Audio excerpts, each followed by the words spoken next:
ไม่มีคำว่าเป็นไปไม่ได้เหนื่อยอ่อนล้าทุกแค่ร่างกายไม่ใช่จิตใจเหนื่อยที่ไหนไม่ไหวไม่ต้องการไม่หยุดมันไม่แล้วโชคชะตาไม่มีใครว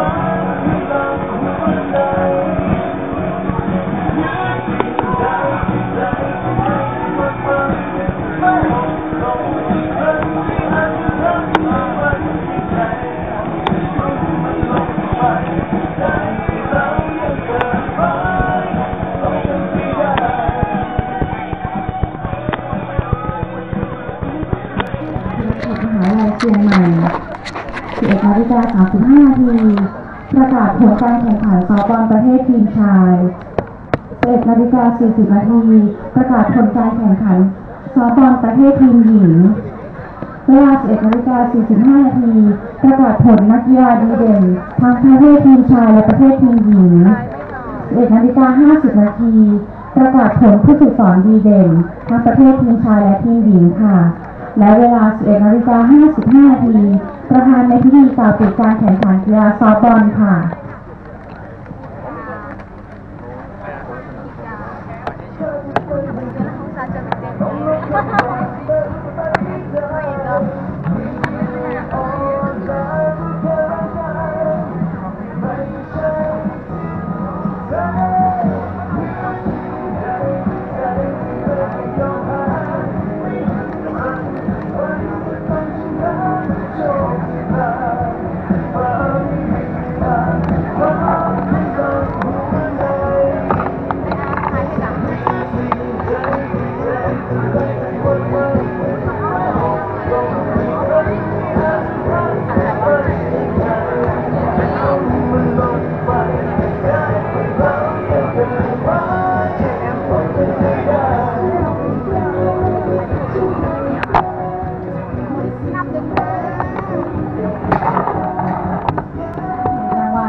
ขอเชิญนักกีฬาทุกท่านนะคะเดินเข้าสู่สนามด้วยนะคะ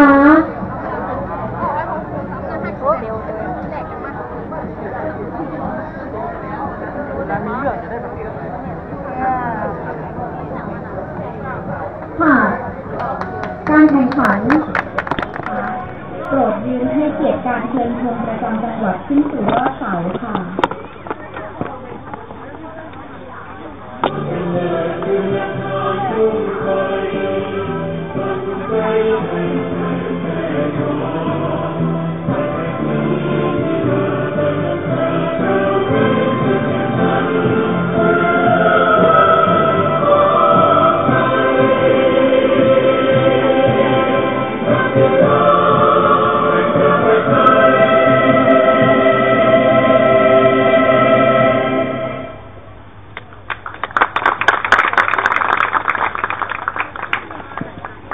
และต่อไปค่ะเป็นผลการแข่งขันกีฬาซอฟต์บอลประเภททีมหญิงในการแข่งขันกีฬาแห่งชาติครั้งที่ 41 เชียงใหม่เกมส์มิตรภาพเหนือสิ่งอื่นใดในเชียงใหม่กรุงเทพมหานครค่ะ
รางวัลนักกีฬาซอฟต์บอลหญิงดีเด่น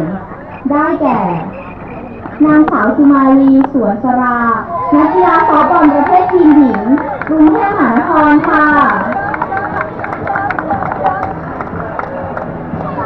เรียนเชิญคุณบุญยิ่งฉากเสาพันธ์รองผู้อำนวยการโรงเรียนสันกำแพงมอบรางวัลนักกีฬาหญิงดีเด่นค่ะ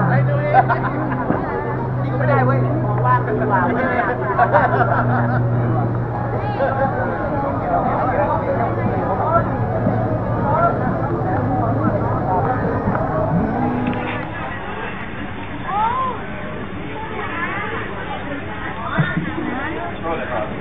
ท่านรองผู้ว่าการกีฬาแห่งประเทศไทย ท่านรองอธิการบดี ท่านประธานกับฝ่ายจัดการแข่งขัน ผู้แทนสมาคมซอฟต์บอลสมัครเล่นแห่งประเทศไทย ผู้ตัดสินนักกีฬา ผู้บริหารโรงเรียนสังกำแพงโรงเรียนวชิราลัย ผู้แทนเทศบาลนครเชียงใหม่ และผู้มีเกียรติทุกท่านครับ วันนี้ผมขอแสดงความยินดีแก่ทีมจังหวัดเชียงใหม่ที่ชนะเลิศการแข่งขันซอฟต์บอลในประเภททีมชายและทีมจังหวัดกรุงเทพซึ่งชนะเลิศในประเภททีมหญิงและขอชื่นชมกับผู้ได้รับรางวัลดีเด่นและผู้ฝึกสอนดีเด่น